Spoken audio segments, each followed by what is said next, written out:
Guys, welcome back to the Homework Assignment Podcast. I'm your host, RJ Patino. Today we have an amazing episode prepared for you. We are with Jason Payne, the owner, founder of State 48 Roofing. I'm sure you guys have seen their trucks everywhere. Hashtag sexy roof, right? Amazing marketing, amazing. I mean, they're just everywhere. It's fantastic. So welcome, Jason. Thank you. Appreciate it. So State 48 Roofing, tell me what is State 48? Dude, so I don't even know where I ran into State 48. It was going to be Route 66. So that goes across Arizona. I wasn't going to do that. And then somehow I ran into State 48. There's 114 different entities of State 48. So I get credibility. I had somebody tag me the other day like, oh, we saw this and saw that. And I was like, it's not me, it was somebody else. But I get credibility for it. So, from landscaping to real estate, shirts, painting, the apparel company, all that stuff. But yeah, so I started working for my uncle for 8-9 years. Wanted to buy in, didn't work out. Went and sold as an outside sales rep for a year, bootstrapping this, and started it from scratch in August of 2019. And I believe that you are your brand, and no matter what it is, like Amazon. I was thinking about it the other day. I'm like, people are like, oh, you gotta have this crazy, all these cool colors and this awesome logo. And I was like, dude, it doesn't matter what your logo is and what your brand is. It's what you put into it. Right. Nike is literally a lazy check mark, right? Like Amazon is literally like a bowed arrow, blue. Yeah. That's it. You know what I mean? So it's like, but it's what you target is literally 2 circles, not even 3, literally 2 circles, a big one and a dot in the middle. That's it. Walmart has their stupid little yellow star asterisk thingy. Yeah, I've seen some weird logos that just are huge companies. Yeah. But they're massive because it's what you put into the marketing, the messaging behind it, and the advertising behind it. That's really what it comes down to. Because I've seen some gangster logos. Yeah. And they have one truck. Yeah. Or they do, they're not on social media, they're not running ads, and they stay small, but they have this amazing marketing tool that is underutilized. Right. Like you need to talk about, GC and all that stuff, you need to 10x your efforts with your marketing, your advertising. If they don't know you, they can't flow you. Yeah, right? Yeah, exactly. Well, that's so. Just so you guys know, so Jason has a coaching program, Sexy Business, right? Yep. And we're a part of it. So we've been able. He's a mentor of ours. It's been amazing to learn from you. And that is like one thing. Like you're all about your brand, and it's made the world of a difference for our company and us branding. Do you think that's what set you apart from other roofing companies? It's just the branding and the recognition and the promoting. Yeah, 100%. Yeah, because there's a lot of great quality roofing contractors out there, whether they're boomers and they're older or they're our age and they're in the upcome or the come up. The difference is a lot of, especially in the roofing industry, blue collar in general, is we undermarket ourselves. We bank on referrals. Okay, well, what happens when people stop referring you, or you basically bleed out that resource? Right. Then what? You're screwed. Right? Yeah. Instead of like getting exposure and getting attention and that we call omnipresence, right? Like you guys are everywhere. You said I see your trucks everywhere. Cool. Why? Because I make all my sales reps wrap their vehicles. Every one of our production vehicles are wrapped. I know guys that have more trucks and more stuff, but either their brand sucks or they don't have wrapped vehicles, right? Like you just got yours wrapped a little bit ago. Same thing. I'm like, dude, you're missing out on opportunity when you could, like, I never go anywhere now, ever, with either my hat or my shirt with either my consulting business or my roofing business on. Why? Because I actually gave Afton, my marketing manager, crap. This is probably a year ago now, but it's still one of my favorite stories. Is she had on like an Ariat, like a polo or a t-shirt or whatever. Okay. And I said, "Oh, cool." I was like, "Does Ariat cut your checks?" It's like during a work day, and she's like, "No." Cool, take it off. Yep. It was a hat. And I was like, no, see ya. Right? And so the only time I will represent any other brand is someone that transacts with me, like you guys. Yeah. Right? So someone that I work with, either I coach or someone that has helped me grow my business. For example, Andy Versella, First Form. Yeah. Like I'll wear his stuff. Andy Elliott Army, I'll wear his stuff. Because one, I'm in one of their coaching programs, and the other one, I use the supplements and everything behind him.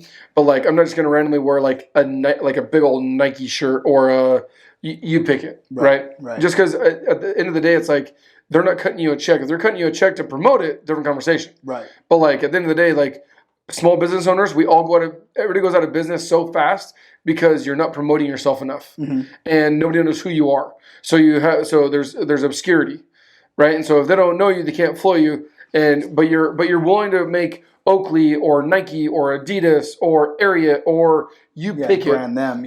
Chevy, GMC. I'm like, dude, get that shit off my truck. Why? Yeah.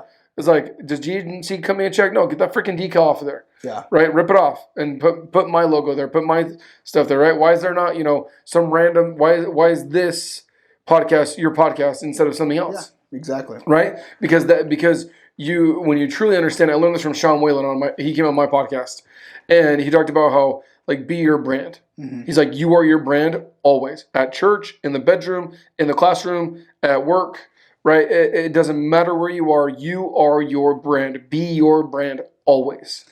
So let me ask you a question, and I've been asked this before. So when it comes to like promoting and branding, some people are like, yeah, I just don't want people to know about who I am personally or about like my life, at home. Like some people have like a separate Instagram where it's just them and their family life, and then they have their their brand and they don't put their face on it, right? Because they don't want people to really. What do you have to say? Like what advice to those people about what's the difference between branding your company and actually you being the brand? I guess is what the question is. So I ran into this about 2 years ago with my wife, and because the company, my previous consulting business that I had was not in line with my wife and I's core values. Okay. And so she wasn't okay with my brand that I had a business in being having my family affiliated with it. Yeah. But with State 48, she's all about it. She's all about it. To each their own. It's missed opportunity at the end of the day. Justify it however you want. Oh, I don't want to do it for this and that. Cool. So when you're struggling, or when cash flow is not there, or when the leads aren't there, be like, hey, all those times that they could have seen your vehicle, or could have seen your shirts, or could have seen you doing X or Y or Z, that's called missed opportunity. And how many hundreds of thousands or millions of dollars of missed opportunity are you willing to give up because you don't want people to see you know what are you hiding? Yeah. I don't want my kids to see it. I'm sorry. Your shit's public anyways. Right? If people want to figure out who you are and who your kids are, they can. Yeah. They're going to find out, right? And at the end of the day, are you really teaching your kids? Grant Cardone taught me this, blew my brains out. Strangers have your money.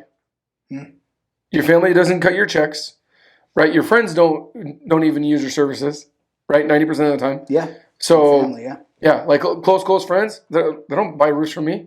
Right? My own family, my freaking brother's a roofer. Like, you know what I mean? Like, I'm never getting, like, so when you truly understand that, it's like strangers have your money. So before I met you, you were a stranger. And I found a stranger and added value, and now we're not a stranger, right? But that stranger gave me money for, whether it's for a roof or for consulting or whatever. So we truly understand that you need to be teaching your kids that. We were brought up, I feel like we were raised really, really well in certain things and really bad in a lot of other things. And one of them being, don't talk to strangers. Why not? Yeah. Don't talk to, what are they going to do? Steal you, rape you, kill you? Like, what? Like, that's not even a thing. Yeah. But that's like how it's the stupidest thing in the world. But when you realize that when you go bid a job, when you go talk to a client, when you go look at a remodel or an addition or a spec house or doing a bathroom, you're going into a stranger's house. You're going into a stranger's office, right? Like before I knew you guys, I would have come into a stranger's podcast room. Yeah. And so when you truly understand that, that's where it's come to me, where strangers have that, and you need to be teaching your kids that strangers have your money. So I always tell my kids, hey, talk to everybody. Yeah. Go talk to that dude. Go talk to that lady. Go talk to that person. Because at the end of the day, if obscurity is the reason why, number one reason why small businesses go out of business, do the exact opposite. So you want everybody to know who you are. Mm-hmm. So with do you have a sales team? Oh yeah. Okay, so your sales team or your employees, how do they incorporate the brand of State 48 into their lives? Is it just during a work thing, or do they live the brand as well? No, they live the brand as well. Some more than others. Yeah. Some are more, I won't say bought in, but some of them love it. Another thing that small business owners skip out on is stuff like this, right? Little Yetis with their logo on them. Yeah. Non-work apparel, right? Yeah. Non-work apparel, like, oh, I wear the same polo to work every day. Cool. But like, is there a t-shirt that you'd wear camping? right? Like I just saw Jesse Espinosa, right? RCS Plumbing. Yeah. He was rocking my Sexy Business Status shirt. Why? Because at our mastermind, I gave him out for free. And sure enough, he's literally riding dirt bikes with his daughter. And guess what? He's rocking it. Why? Because he's part of the mastermind and he supports the brand. Yep. And it's a cool looking shirt. Yeah. But like a lot of times we skip out on that. We don't give that to our employees. So if you're not giving your employees your own swag to wear, they're still going to wear something. It's just not going to be your brand. Well, why wouldn't you want them to wear your brand always? Right? But a lot of times we won't supply that for them. They're going to wear other stuff. They just are. But if you supply it for them, a lot of them will wear it outside of work. And that's how a lot of mine are. Is they'll wear their shirts, they'll wear their hats, their hoodies, their beanies, that kind of stuff outside of work, because I try and give them a lot of apparel outside of the workplace. Yeah, fantastic. Yeah, I think that's kind of one of the biggest things with brands. Like I see a lot of companies and like the owners die hard for the brand, but then nobody else is. Like they'll wear the work shirt during the day and then that's it, right? So like, how do you get your people to live that? Like what do you do in-house in your workspace? Like for all these people out there, all the small business owners that are having a hard time to get their employees to show motivation or initiative to be able to live the brand and spread the word. Like, well, what advice do you have for them? So number one thing is culture. Okay. Right? When you get them bought into the brand, a lot of times the reason why they're not bought into the brand is because you're not bought into them. And initially, as the business owner, you need to buy into the employee before the employee buys into the business, the brand, or the owner. Okay. Plain and simple. So so that's where our PPFs come in, right? Personal, professional, financial goals. Yep. You really find out, and what you do is you pass on that authority, you pass on that torch of authority from the business owner, right, to the team member in whatever space it is. Hey, you're a sales rep for you're in AR, you're in whatever, right? You're in sales, you're in production. Here, I'm passing this baton, this torch onto you of authority. You are now the CEO of this position. And when you truly pass on that authority and pass on that, like, hey, you are now an entrepreneur. A lot of people don't want to own a business. They don't want the risk. Like I said, I have a 6-figure payroll every Friday. I'm sure you cut fat checks too. Every single Friday, 6 figures come out of my bank account. Every single Friday, 52 weeks out of the year. When a lot of people don't want, they're like, I don't want that risk. I don't want to take that on. Holy cow, scary, whatever, right? And so when you truly understand this, but some people want to work for an amazing business owner where they can call home, where they can set up shop. That is an entrepreneur. But what happens is a lot of us as business owners, we treat our employees like liabilities, not assets. Instead of assets and not liabilities. When you treat them like an asset and treat them like they're part of the team and you give them that authority and you treat them as their own business owner, as their own CEO of their position, you now start to create a culture where they're responsible for their actions and what they do. And now they're proud of who they are. They're proud of their department because they own that department. They don't just work in that department. They own that department. They own that position. And that's been my biggest thing is when you truly do that, and a lot of it, Tommy Mello teaches this, to have a lot of outside of work activities, right? Whether it's Top Golf or bowling or camping or a side-by-side, event or whatever. You can go axe throwing, go target shooting, whatever, food. When you go and do those things, you really can start to create a culture where people are now proud of where they work. And they don't treat it, because if they're just treating it like a 9 to 5, they're going to check in, they're going to check out. And another thing too is, now, most people are on a salary or an hourly position. And so when they check out, they're like, I'm not being paid to wear the brand. I don't care. And every Friday, this is where their mindset's wrong, is, well, whether I wear a shirt or a hat or this or that on the weekends or after work or before work, who cares? I'm still going to get my paycheck on Friday until you go to business. And then you get no checks. And then your job is to find a job.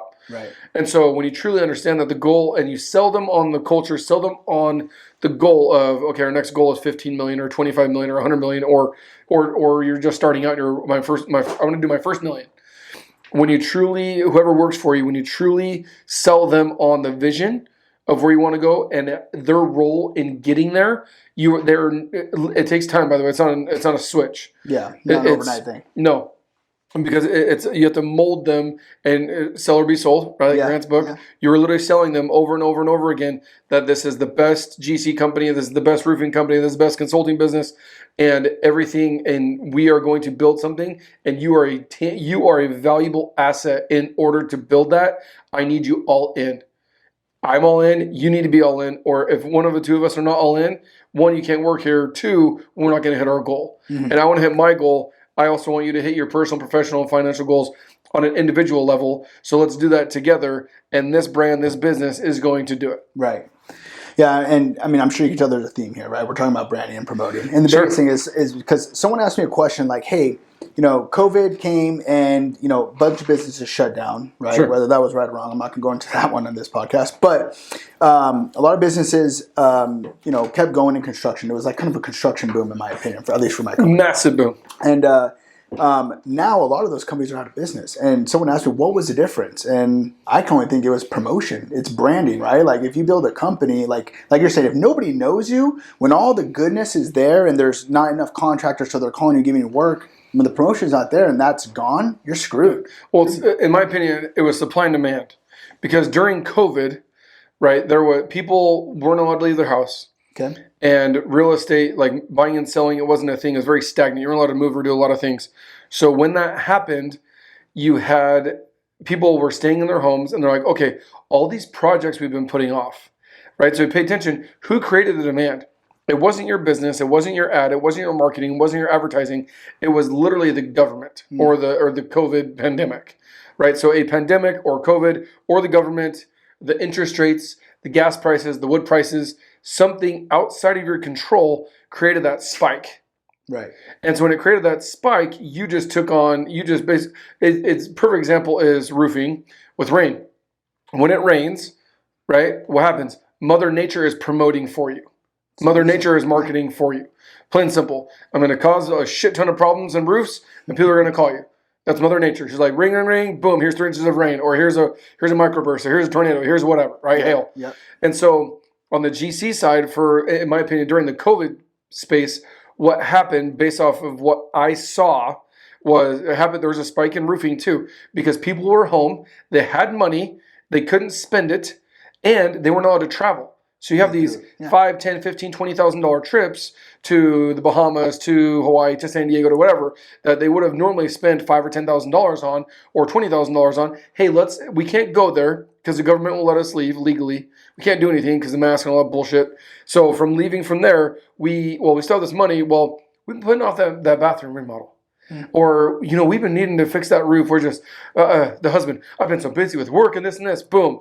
You're not moving at all. Yeah. You're not traveling at all. You're not going anywhere. Guess what? You're staying at home, and all of a sudden you look up at that leak over and over and over again. You look at that ugly linoleum, crap floor, and you're like, or those old terracotta, freaking tiles, or that oak from 1985, and you're like, hate that, dude. I forgot how much I hate that. But now that the husband is home, or the main provider that's normally gone, the decision maker, yeah. Well, yeah, and their priorities are now switched to where they can now focus on those, on that to-do list, on that task list that got pushed off because of work, and working and traveling and whatnot. That came to a halt. Yeah. So, in my opinion, that was the supply versus the demand.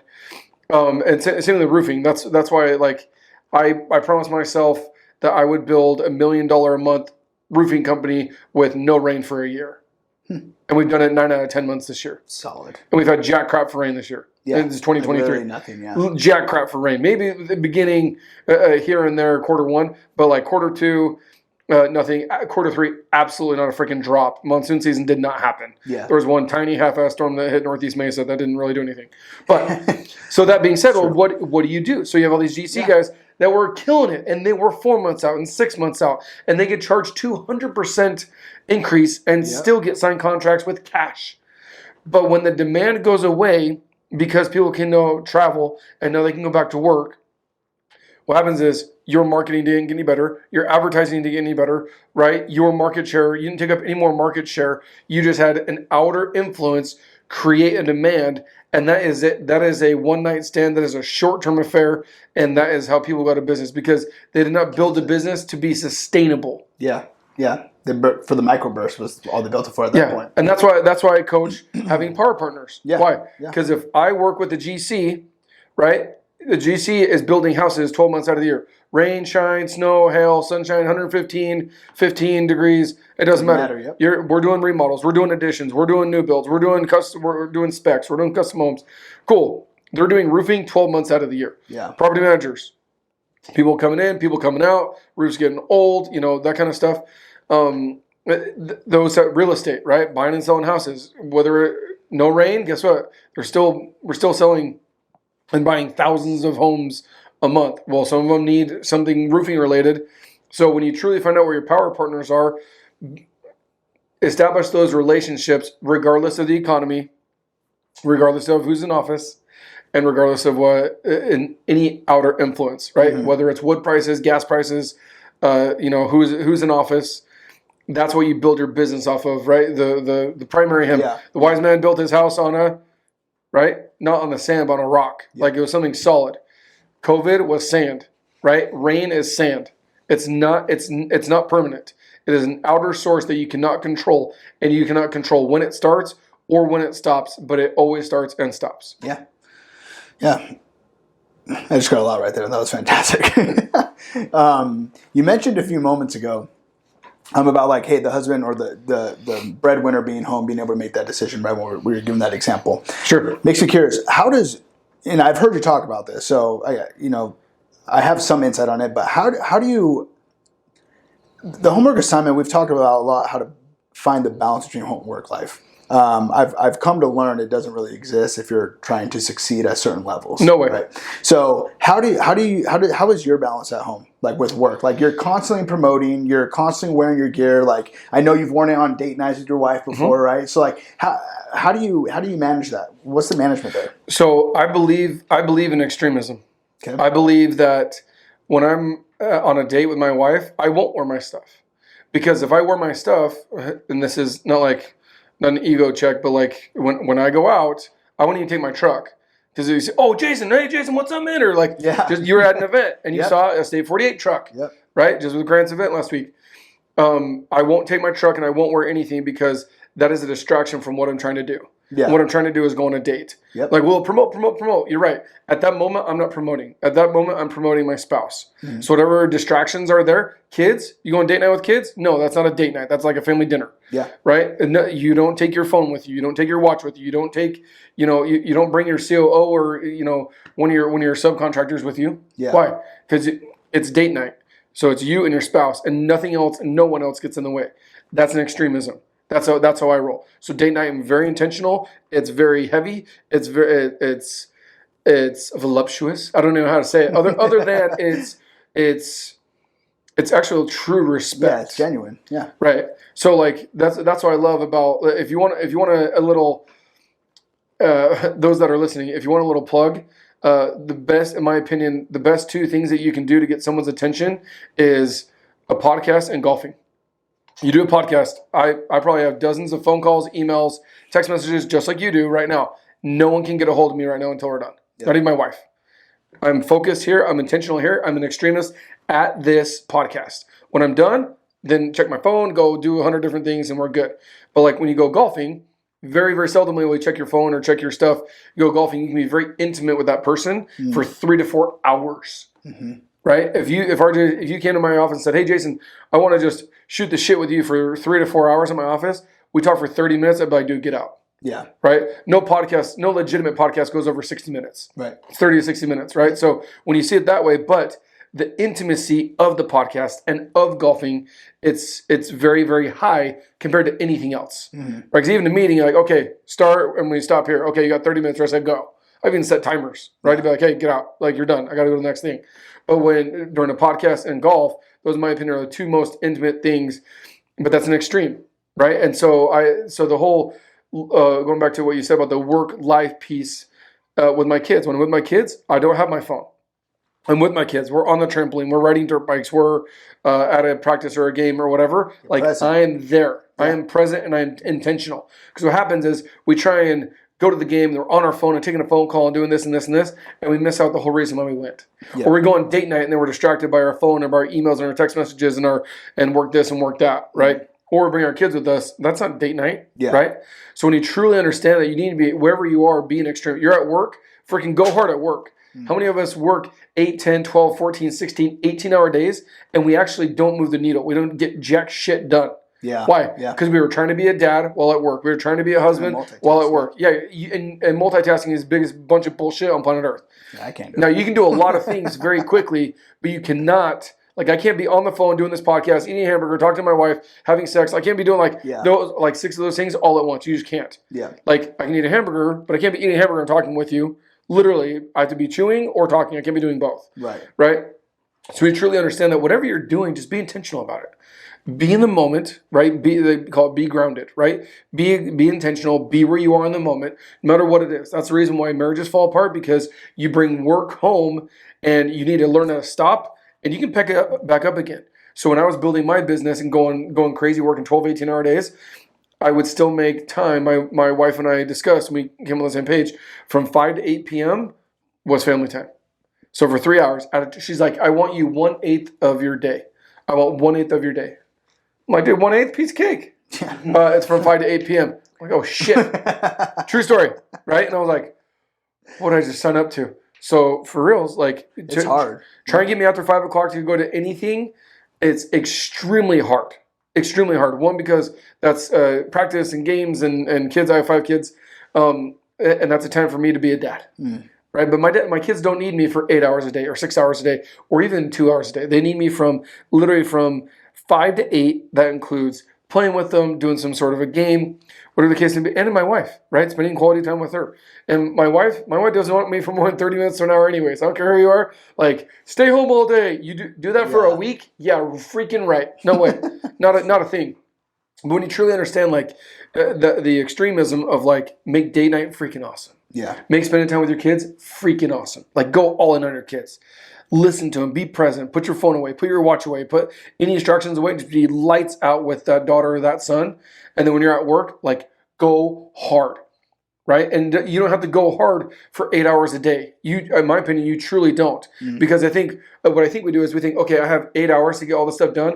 I'm going to work at 30 or 40 or 50 or 60% instead of 100% for 2 or 3 or 4 hours. Yeah. That's why I do a lot of my stuff in the morning. I'll get my stuff done before anybody wakes up. So I'll do my stuff at 5, 6, 7 o'clock in the morning.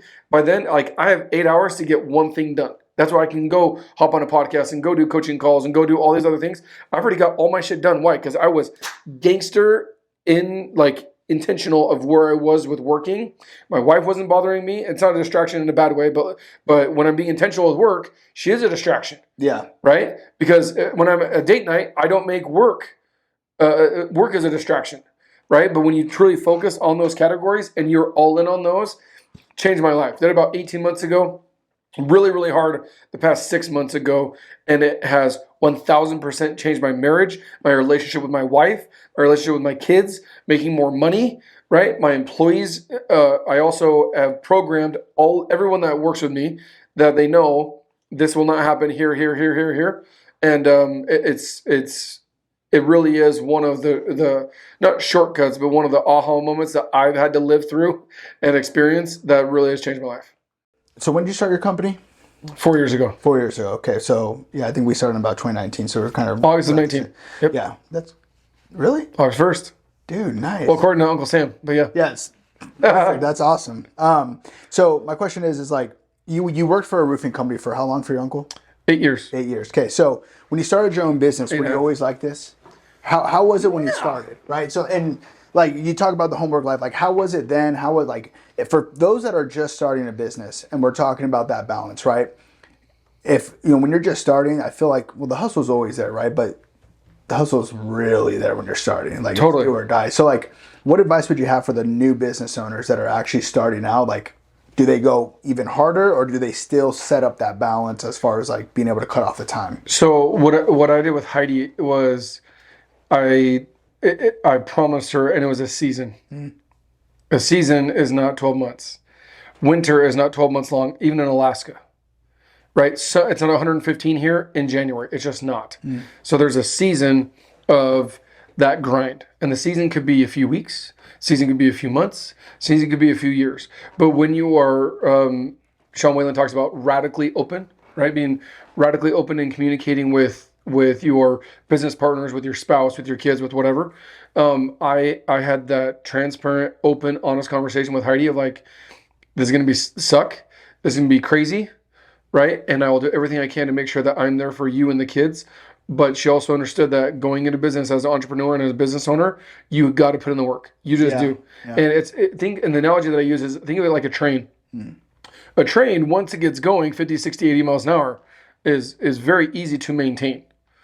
But going from 0 to 80 is the hardest part. And it uses massive amounts of force and energy and power and grit and determination and whatever to get it off and get it cranking. Once it's cranking, then you can maintain it. And that's a whole different type of business once it's up and going and maintaining and then and continual growth. But I would still, no matter what, I honestly think that, my opinion, you need 6 hours of sleep. As you get older, 8. But 6 hours of sleep, so you're go to bed at 10, up by 4, or go to bed at 11, up by 5. I recommend going to bed a little bit earlier because realistically, after about 9 o'clock, you're pretty much useless. Yeah. Now, there were several nights where I'd be cranking it out 10, 11, midnight. And then I'd be up again 4 or 5 in the morning. But one non-negotiable that I would never give up is working out. No matter what, work out every single morning. I don't care if it's day 1 of your business or year 10.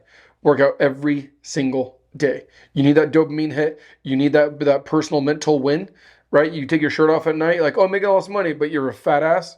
You take your shirt off and you're like, dude, what happened? Yeah. And guess what? Your wife sees that too, but she doesn't have the balls to call you out. I'm like, dude, you lost yourself. Like, get your shit together. Yeah. Right? She didn't marry that version of you. I only know one person, Colton Myers. Yeah. He's the only one that is thinner now than when he got married. Other than that, every single person I've ever talked to, guys, are all heavier. Yeah. And some of them significantly heavier. Your wife didn't marry the fat version of you. She married the best version of you in the beginning. And that's what she deserves. But we come up with excuses. Well, I'm building a business. I'm doing this. Dude, whatever. And also, like, we give up on ourselves. It's the first thing we sacrifice when we start a business is we give up ourselves. We give up personal development. We give up health and fitness, right? Then we give up our spouse, right? The quality time with them and the respect for them. Then we give up our kids, all to build this business. Well, what's the reason for building the business? For them. Yeah. So you can die when you're 50 of diabetes because you're 100 pounds overweight? Yeah. No.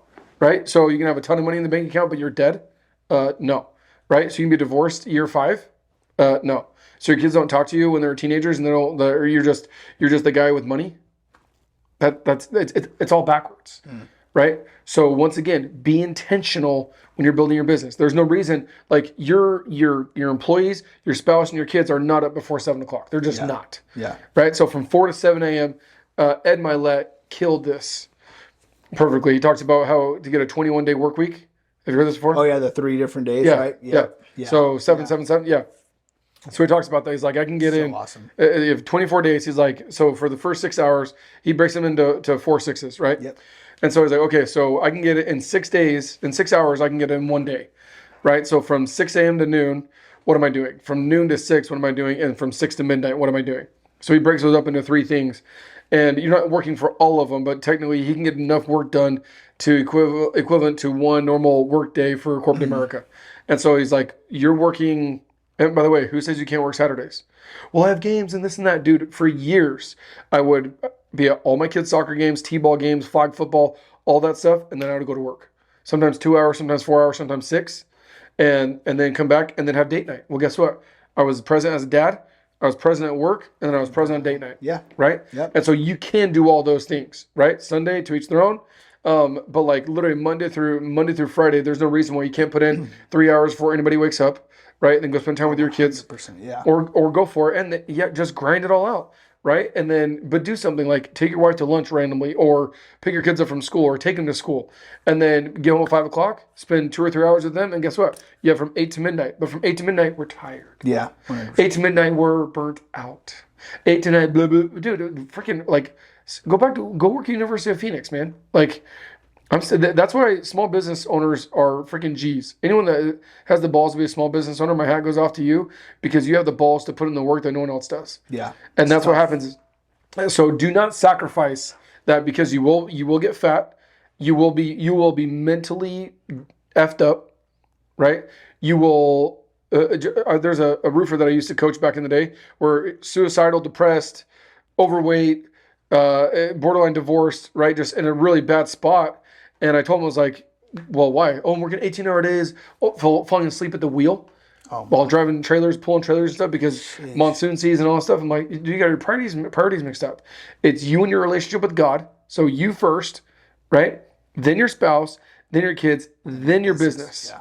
And if you ever get those mixed up, you went into business for the wrong reason. God, family, business. Yep. Plain and simple. And so when you truly understand that, your life will change. Yeah. But do not compromise it. You just might the 8 to 12s that I don't have to do anymore. I choose not to do anymore. 8 to 12, I get to spend more time with my wife, or I get to buy your time back. Buy your time back. Yeah. Dan Martell has an amazing book called Buy Your Time Back, or Buy Back Your Time, and that's literally what it is, right? When you truly understand that, when you can hire as a business owner, the first thing you need to start doing is start hiring and delegating. Right, you've heard the 2500 rule that I teach. Yeah. So write down all your tasks you do Monday through Friday, literally from 4 a.m. to midnight. What are you doing every 10 minutes? What are you doing? Bam, bam, bam, bam, bam. Write down all those things, and then put a $20 or the number 20 or the number 500 next to it, or highlight it in 2 different colors. And then all those $20 an hour tasks, you need to hire somebody and delegate it. But we're so scared to let go of that first $40,000, $50,000, $60,000 to hire an assistant.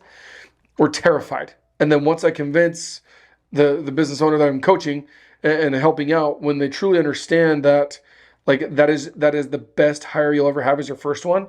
Because once you do that, you're like, oh my gosh, I got all this time back.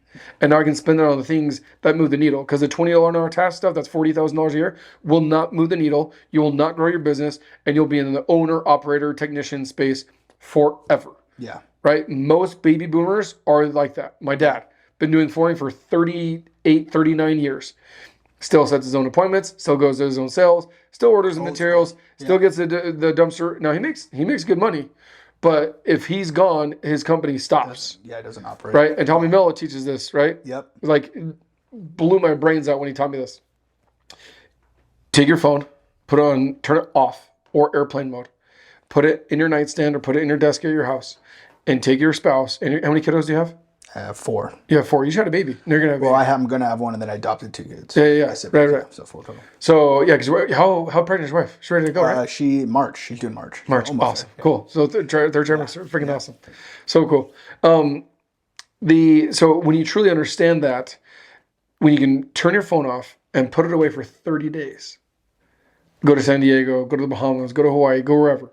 For 30 days, not touch your phone, no emails, no computer, no iPad, no nothing. Come back. What does your business look like? Jeez, yeah.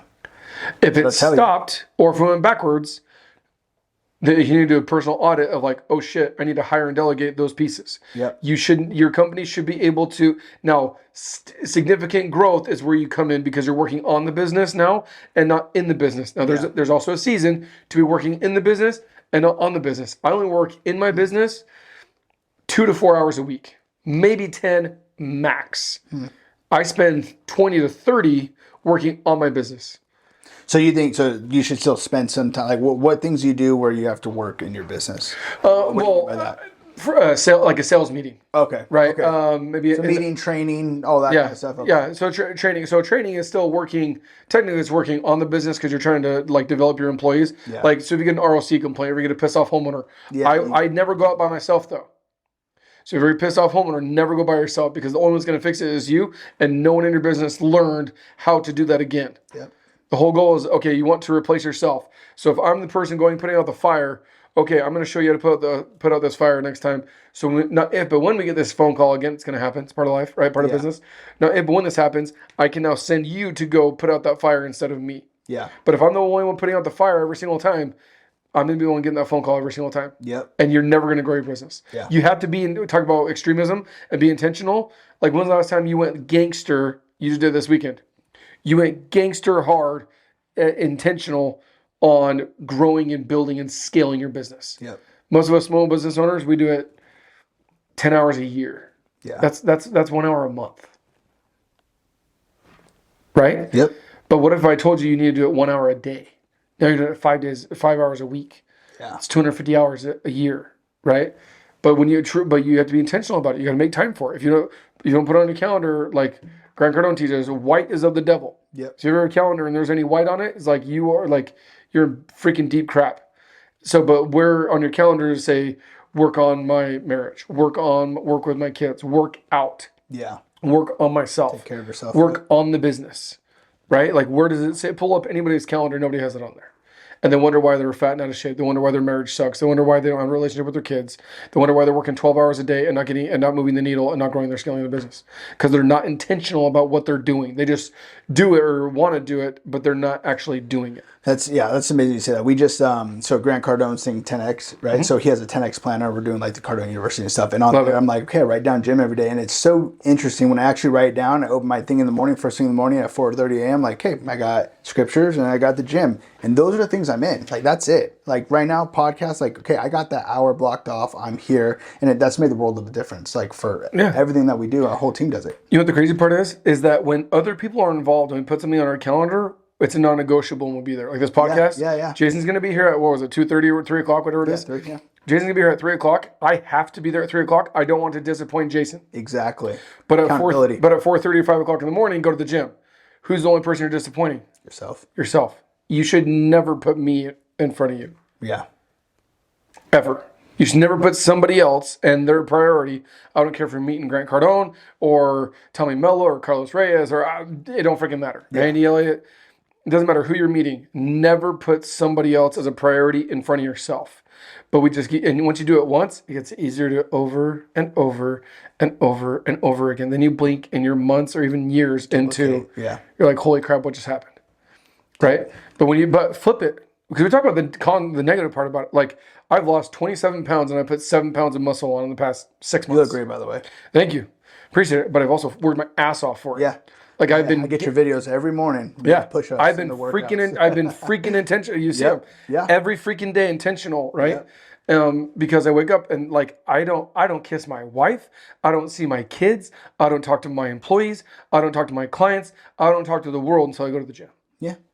Once I go to the gym, then everything else matters or moves, right? Whether it's reading scriptures, whether it's praying, whether it's meditating, having quiet time, whatever that is. But for me, like going to the gym, like my day does not start until I leave the gym, not go to the gym. Yeah, exactly.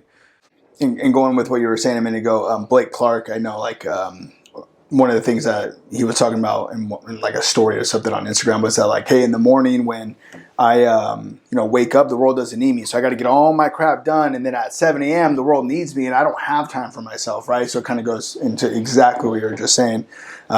So I got one more question for you. And this is, one, we got to do a podcast more often because it's like a personal coaching session. So this is just great. What did I say before? Golfing and podcasts. Like if you want, literally, because if you do it right and you ask the right questions, it's like RJ's not asking questions for those listening right now. Yeah. And this will be turned into a reel and be on social media. RJ's not asking this for you guys. He's asking it for himself. You're just benefiting from it. Exactly. Yeah. That's why I bring out like a moment to learn. But yeah, when I do a podcast with Carlos Reyes or Bradley or Ed Milet or Sean Whalen, like I wasn't like, hey, what is the audience? What? No. Screw the audience. No offense. Screw the audience. Like, bro, this is a conversation between you and I, and you guys get to reap the benefit of doing it. So that's also huge. So. And exactly. So, and one of my questions is, and I've been thinking about this a lot because I think this goes hand in hand. One, when you're building a company, you have employees, and like a lot of people are married, right? And they have spouses, right? And so what I've seen is that when the spouses are not on board with someone who's trying to build a business or an entrepreneur or whatever, it creates problems like you were talking about. So if someone has a wife, and this isn't me, right? This is more maybe for some of my team. Sure. My wife's amazing, babe. You're amazing for watching this. But how if someone's wife isn't on board, how do you get them on board? And I think a lot of women marry their men knowing what they're getting into, but then sometimes they don't, right? So like if someone's just like, hey, I didn't sign up for you being gone so much or you working so much, how do you develop that to be able to get them on board rather than split? I spend tens of thousands of dollars getting this answer. I'm going to give it to you for free. That's serious. Yeah. A mastermind. I know you did. Yeah. $60,000 a year mastermind. I got this answer. This literally blew my brains out. And I didn't learn this till like 3 months ago. When you hire somebody, do you ever bring the spouse? No. When you hire somebody, have you ever brought the kids in? No. But you're going to flip the dad's life or the mom's life upside down. You're going to require more time from them. They're going to spend more time with you in your business than they will with their kids and their spouse combined. But you don't want to involve the ones that they're spending all the time with. So what you do is when you have the initial hiring process, So depending on how you hire, there should be 2 or 3 or 4 different tiers of hiring. Right. When it's like, hey, yeah, you're going to come on board. The final interview before they agree to work with you or you agree to work with them is, I've only done this once. You bring in the spouse, and if they have kids, I don't care how old, 30 minutes, bring them into the office. Show them the place, show them the setup. Even if it's your freaking house, I don't care. Doesn't matter, you're starting off, right? This is my garage, whatever. You bring them in and you sit down and you talk to the wife, because if just stereotype, don't get all crazy with me like husband, men and women and all that bullshit. Like we're gonna go stereotype so I can just roll with it. Okay, so the husband's gonna work for you. Right. You bring the wife in and you say, hey, we believe in these things called personal, professional, and financial goals. Hey, just to let you know, I want to make sure that this is where you transfer that authority and that respect from the husband to the wife via the workplace. Hey, just to let you know, when RJ comes to work here, tell me your wife's name. Ashton. So, hey, Ashton, when RJ comes to work here, we have very, very high expectations. If he ever mistreats you outside of the workplace, come find me and let me know, because I'll whoop his ass. Because if he's going to disrespect you, he's easily going to disrespect me. I don't sleep in his bed. You do. So if you are disrespecting her, and Ashton, if you ever feel disrespected by him, you come and let me know, and I'll personally take care of it with him. And I'll make his life either awesome or living hell. Right? Hey, kiddos, where do you want to go? What's something that you want to buy? What's your dream goal? What do you want to? Are you looking for that next house? You're trying to build a pool? Or you want to do this? Ashton? What's important to you as a spouse with your husband? Is it getting the kids off in the morning? Some people give 2 shits about getting their kids off in the morning. Some people I didn't do that for years. Yeah. Right. Still not. I honestly, personally, don't care. I help out. I don't see my kids in the morning. See them in the morning, yes. But drive them to school. Some people, it's like the 11th commandment. Some people give 2 shits. Yeah. But if you don't ask, you don't know. So, hey, Ashton, what's really important to you via your husband and your kids? What does that look like for you? What does it look like on Saturdays? What does it look like on Sundays? Right? What does it look like in the mornings for you or on the evenings? I'm going to require a lot out of your husband, but I'm also going to help him become the best version of himself and help him reach his true potential, not just in the workplace, but as a husband and a father. Imagine taking that to the interview. Yeah, that'd be crazy. How would Ashton feel? Awesome. She would feel like she's invested. She would feel, hey, you're not here actually doing the work and putting in the 40, 50, 60 hours, but I'm invested in the family. It's teamwork, yeah. Yes, because I want you to become the best version of yourself, reach true potential. In order to do that, you can't just do that in the workplace. You have to do that at home, right, with your spouse and with your kids. It's 3 tiers, right? You have yourself, your spouse, and your kids, and then the business, right? So you need to get your shit together. So if we're doing stupid stuff and we're making bad choices, that stops now. That's between you and me. Number 1. Number 2 is your spouse. If you two have shit going on, I need to know about it, and I'm going to know about it, because if you two are on the same page, you cannot give me 100% at work if you're not on the same page with her. It's absolute bullshit and not true that you think that you cannot be on the same page and give your boss or give your employer 100%. You can't. And I demand 100%. That means that you need to get your shit together with her. That means you two need to get on the same page. You need to communicate. You need to have those hard conversations. Okay, Ashton, I need your full support. Do I have your full support from you in making sure your husband gives 100% at the workplace, but I'll make sure, and in return, I'll make sure that he gives you 100%. What do you think? Yeah, of course. All day. Yeah, all day, right? Hey, kiddos, 1, 2, 3, 4, 5, doesn't matter. It doesn't matter how old. Hey, I need your dad to work here. Hey, what's something that you guys want to do? Something fun, something cool. In the next year, what does that look like? Oh, we want to go camping, or we want to buy a side-by-side, or we want to go to Hawaii, or we want to go to Disneyland. Cool. Hey, write it down for me. Now write it down. Cool. It says Disneyland on it. Now a piece of paper. Cool. So now at your desk, at your cubicle, in your truck, whatever, it says Disneyland. Yeah. Now guess what? Yeah. Now I have the kids. Do the kids love me now? Yep. Yes. Does Ashton love me? Yep. Absolutely. What did I just do to you? Made me love you. Yeah, and I gave you a shit ton of accountability. Yeah, that is true. You will not disrespect her. You two will be in sync, right? Or I'm going to be on your ass. Yep. And guess what? We need to work your ass off, and you need to commit and be her 100% and be intentional at work, because we need to get your kids to Disneyland. Yeah. And I have the paycheck to make that happen for you. So now I have you committed and invested, her committed and invested, the whole family. and then the whole family. We get it all wrong. Well, Wow, that's crazy. Isn't that insane?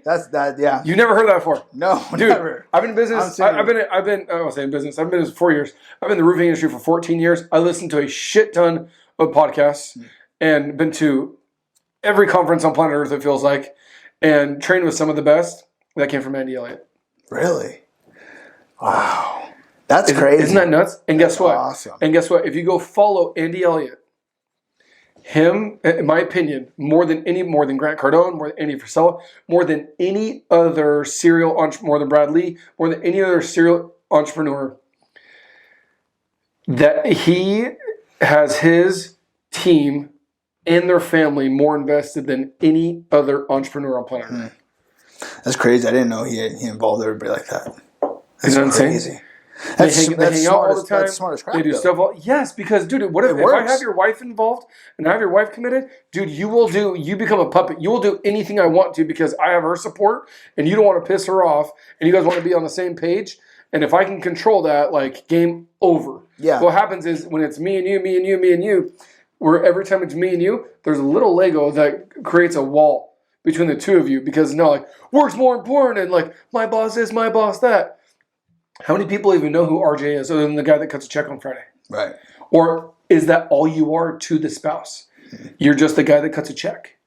Instead of like, I love RJ, he's great, he talks to me, he sees me, we see each other at activities and at events and that one time and by the way, so if you're doing quarterly PPFs, I'm just saying this out loud. I don't do this, but it's a great idea. I'm just bringing it up. It's coming up. Creativity follows commitment, right? Yeah. I'm literally bringing this right now. What if you did your quarterly PPFs like you should be doing with the spouse? And bring your spouse. Dude, that's golden. I brought that. That's on me, by the way. That was me. That was not Andy Elliott. I brought that up. Stamp, Jason Payne. True story. Bam. Yeah. I'll take that one to the grave. No, but if you're doing it in the hiring process, you do that, and then 2, 3, 4, 5 years go by, you naturally have to lose respect or credibility with the spouse because you didn't reconnect with her. You only reconnected with the team member working for you. Yeah. Right? You talk to the kids, hey, the Disneyland thing, whether it happened or didn't happen, right? What if you brought them in 3 months later? Where are we at? Well, your dad needs to do this and this and this. Or, hey, yeah, we're on track. We're super excited. You are now jacked up at your workplace. Oh, 100%. And now you're an entrepreneur,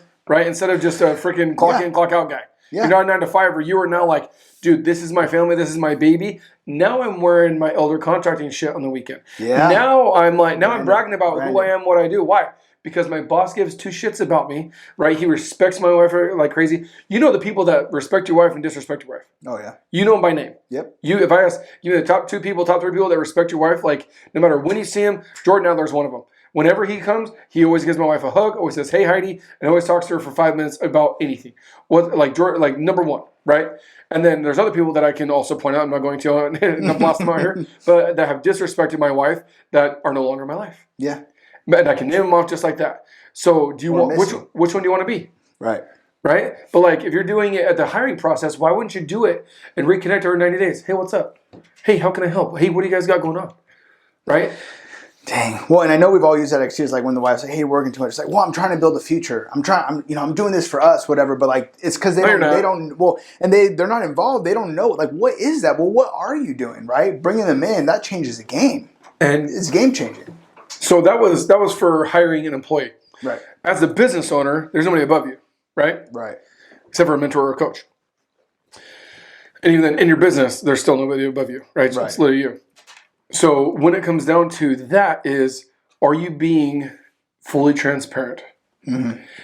Better question. What are you holding back from your spouse? Yeah. What are you not communicating to her at all or well? I struggle with this. This is why I'm really good at teaching this because I sucked at it so bad. I had to overcome it through therapy over and over and over and over about a white lie, right? About just being 100% transparent. Hey, I'm going to invest this money. How many husbands are scared to tell their spouse that they want to invest in this coaching that's $60,000 or $100,000 or $180,000 or $1,000 a month or whatever that dollar amount is? How many of us are terrified to tell our spouse that? Why? It's because they don't trust you. Makes sense. For whatever reason. Yeah. They don't trust you. So you need to figure out the disconnect between you and your spouse, why that trust isn't there. Now, some of them might want more information. They don't even want justification. They just want more information. Or you want to tell my wife, hey, we need to go buy a truck that's $60,000. We need to go buy this, or I want to go to this conference. I want to invest in this mastermind. And she'll say, okay. And I've taught her to let her ask me, hey, what does that look like? Or what's the point? Or what for? Right? I just a cold plunge. I let her text her today. Hey, I want a cold plunge for Christmas. She's like, okay, where are we going to put it? And what's the point? She already knew what the point was because we talked to Gary Brecka, and so we know that whole deal. But it wasn't no, don't do it, or that's dumb, or whatever, Christmas or not. It's let's talk about it. Right. Well, and instead of just like, hey, yes or no, like give me some dialogue. Yeah. Right. But a lot of it, take away all that, it has to do with trust. Plain simple. If she doesn't trust you, she's going to question every single thing you do, and you're gonna be frustrated because there's a level of trust that has been broken. You figure out where it broke, apologize, fix it, and then build and rebuild that with practice, with repetition, and with consistency. Plain and simple. And once you start doing that, life gets really fun. Dude, awesome. That great way to end. Great way to. There you guys have it. Jason Payne, State 48 Roofing. Guys, we're going to drop his socials and all of his links for his coaching program. I'm sure many of you guys probably want to hop on that after this because I want to re-hop on again if that's even possible. And also all of his social media for State 48. You guys can see what he's doing, how he's branding. Jason, thank you for being here today. Dude. Absolutely. Freaking awesome. I appreciate it. We love your program, and man, you've changed our lives. I've told you that before. Dude, that's one of the biggest things is because you and I were talking about that before, right? Because your other mentorship programs is totally fine, and I'm in some of those as well too. Right. But like proximity. Yeah. Right. Circle of proximity, and that's what you get with our consulting businesses. Is you get me, you can text me, you can call me. I'll come on your podcast. Like there's other guys that are so big you can't get a hold of them. You might be able to get a hold of one of their sales guys, but like you can't get a hold. I'll say I'm big enough yet. Maybe I won't be at all ever. Maybe I will. I don't know. But right now is a great opportunity because the proximity of me being able to help you is super close. Yeah. And it's very powerful when it's that close. When it gets distant, that's when you start to lose that. It's still effective, just not as effective. Yeah, 100%. And so that's what it comes down to is having that personal touch. And the thing I coach on, I take a lot of pride in, is what I just talked about. Mm-hmm. Right, Andy, it's a very similar to that. It's you and your personal relationship with yourself, and then also your spouse and your kids, then your job or then your business. And most coaches don't talk about, they're like, okay, bust out your QuickBooks, bust out your P&Ls, let's look at your CRM, let's look at your KPIs. Hold the phones. Yeah. You need to get your shit together first and your shit with your wife together and your kids. Then we go to KPIs. Then we go to P&Ls. Then we go to scaling your business. But I can't scale your business if I can't scale you first. Yeah, you can't skip 1 through 10 and get to 11. 100%. Yes, plain simple. No, and it's really important for everybody to remember, and I mean, this is something I have to remind myself every single time because, I'm going to your program, we're going to a bunch of coaching programs. I am overwhelmed with information. What good is the information if it's not implemented, right? Yes. We go through our life, we learn stuff all the time. We did this in high school, we did this in college. If you went to college, I never did, but if you did, you got information, you didn't implement it, and so what good does it do you guys, right? So implement, guys. Take the stuff that's being taught. Take the stuff that you're learning. Implement it. That's how you get results. It's all about results. It's called FTI, failure to implement. Yep, exactly. That's the number one way. Like people that read books. I read all these books. You go to these conferences. I go to these masterminds, and you're still in the same place. Yep. There's nothing worse in life than waking up 12 months later and being in the exact same place. Exactly. Physically, mentally, spiritually, psychologically, with your relationships, right? Your bank account, you name it. That's like the biggest FOMO that I have is waking up a year from now. I'm like, oh my gosh, I went backwards. Yeah. I went backwards it's terrifying. In a category. I have massive FOMO of that, like bad. And so that's why okay, every single day just get 1% better. That's where you lose sleep. Yeah. Yeah. 100%. Well, there you go. Cool. So guys, share the show, okay? We're trying to help out. We're trying to share our experience. Share the show. Please rate, review, drop, click all of our links, go through them, find out what Jason's doing, follow him. Okay, we're trying to spread the word. This is a community of everybody who's trying to get better, trying to scale, whether it's at home or in business. This is the homework assignment.